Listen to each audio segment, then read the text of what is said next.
सच समाचार पर। दोस्तों, आज हम बात कर रहे हैं पंजाब हरियाणा में जलती फसलों से दिल्ली में बढ़ते वायु प्रदूषण की। 3 करोड़ से ज्यादा की आबादी वाले भारत की राजधानी दिल्ली उत्तर प्रदेश, हरियाणा और राजस्थान की सीमाओं को छूता है। आज दिल्ली कुछ कठिन और गंभीर परिस्थितियों से लगातार जूझ रहा है, जिनमें से सबसे बड़ी समस्या दिल्ली वासियों के लिए वायु प्रदूषण है। इस बड़ी आबादी वाले प्रदेश में करोड़ों गाड़ियां और भारी ट्रैफिक देखने को मिलता है। पिछले कुछ समय से दिल्ली में बढ़ता स्मॉग सभी दिल्ली वासियों के लिए खतरनाक साबित हो रहा है। वैसे तो दिल्ली में वायु प्रदूषण के कई सोर्स हैं, पर पंजाब और हरियाणा में हर वर्ष फसलों के अवशेष जलना दिल्ली के प्रदूषण में तकरीबन 30% का इजाफा करता है। अब सवाल यह उठता है कि आखिर हरियाणा और पंजाब के किसान अपने खेतों में आग लगाते क्यों हैं? दोस्तों, इसके पीछे कई कारण हैं। 2009 तक पराली जलने की वजह से वायु प्रदूषण की समस्या स्थानीय स्तर पर ही थी, जिसकी वजह ये थी कि धान की फसल की हार्वेस्टिंग आमतौर पर सितंबर और अक्टूबर में ही होती थी। उस समय मॉनसून एक्टिव होता था, जिससे धुआं नहीं फैलता था और बारिश से मौसम साफ हो जाता था। लेकिन 2009 में पंजाब सरकार ने 10 जून से पहले धान की फसल लगाने पर रोक लगा दी, ताकि भूजल प्रभावित ना हो सके। इसके चलते फसल की कटाई का समय आगे बढ़कर अक्टूबर के आखिर और नवंबर की शुरुआत तक पहुंच गया। यह समय बारिश का नहीं होता और इसके चलते हवा प्रदूषित होने लगी।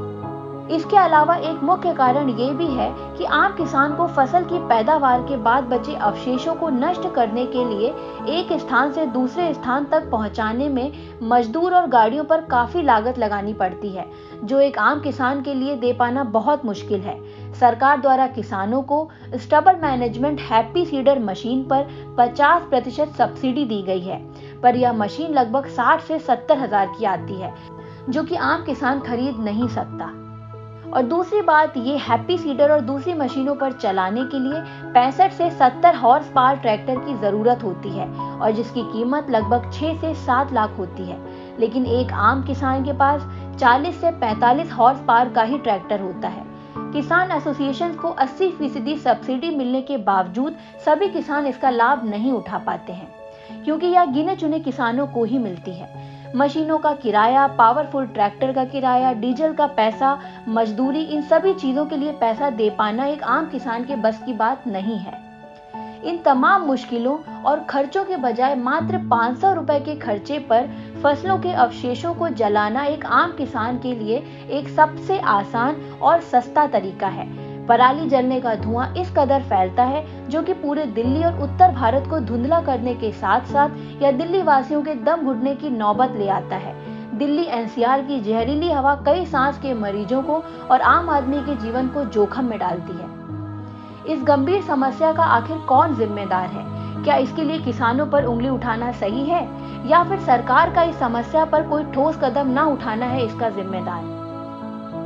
दोस्तों, जिम्मेदार कोई भी हो, पर इस समस्या से जूझते सिर्फ दिल्ली वासी ही हैं। तो क्या पर्यावरण संबंधी चिंताओं जैसे वायु गुणवत्ता आदि का कोई आसान या शीघ्र समाधान नहीं है?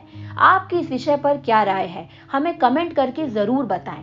दोस्तों, ऐसे ही और महत्वपूर्ण विषयों के लिए बने रहिए हमारे साथ। हमारे चैनल को लाइक और सब्सक्राइब करें, नोटिफिकेशन पाने के लिए बेल बटन को प्रेस करें और बने रहें हमारे चैनल सच समाचार पर।